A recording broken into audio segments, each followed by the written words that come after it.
If Africa was a soccer team, which different positions do different countries play?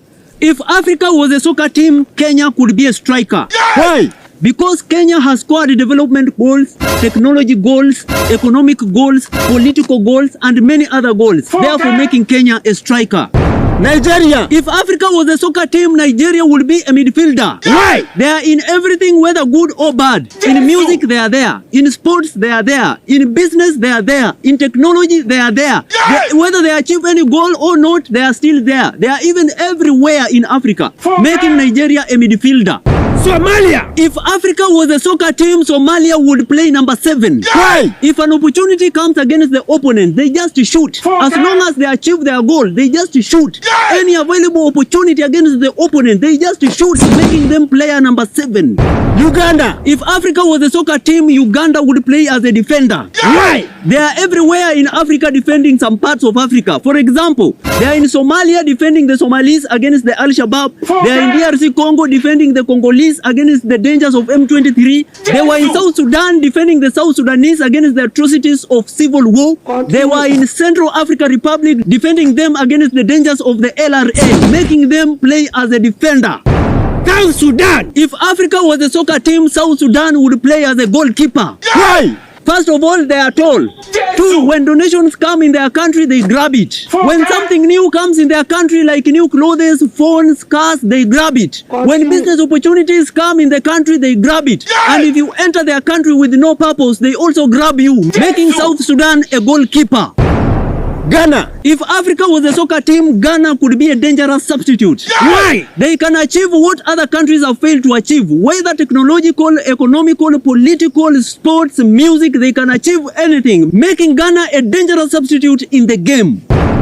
Rwanda. If Africa was a soccer team, Rwanda could be a soccer ball itself. Why? Because the ball is there to be kicked, and whether it is kicked towards the francophone or whether it is kicked back towards the anglophone side, its work is to roll and enter the goals. That is why Rwanda is responsible for good technological goals, development goals, political goals, economical goals, good leadership goals, and many other goals, including anti-corruption, making Rwanda the ball itself. Ethiopia. If Africa was a soccer team, Ethiopia would be a linesman. Why? Their work is to show other African countries that if you are to score any goals, there are procedures to follow. If you want a good electric train, follow this way. If you want good airline system, follow this way. If you want not to depend on foreign powers, follow this way. Because us as Ethiopia, we were not colonized. Therefore, making Ethiopia a linesman in the game. Okay. South Africa.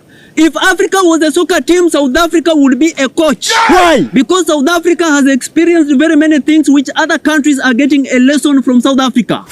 Because other countries want to achieve like South Africa in politics, economics, technology, and many other things, including hosting the World Cup. Therefore, making South Africa the coach.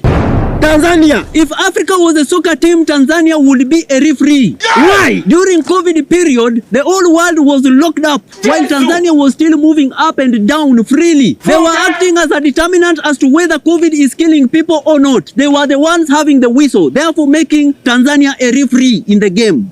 Burundi and Djibouti. If Africa was a soccer team, Burundi and Djibouti would be ball boys. Why? Because those countries are small and their work is to throw the ball back on the field and let the big boys play, and therefore making Burundi and Djibouti ball boys in the game. USA, UK and France. If Africa was a soccer team, USA, UK and France would be the funders and the owners of the team. Why? Because for them to continue funding the team and making the team prosper, you have to play the way they want. Russia and China. If Africa was a soccer team, Russia and China would be new buyers who want to buy African team from their previous owners. Why? Because they want them to change the game so that they can play according to their interests. It is up to you to use these words the way you want and leave us alone. This man.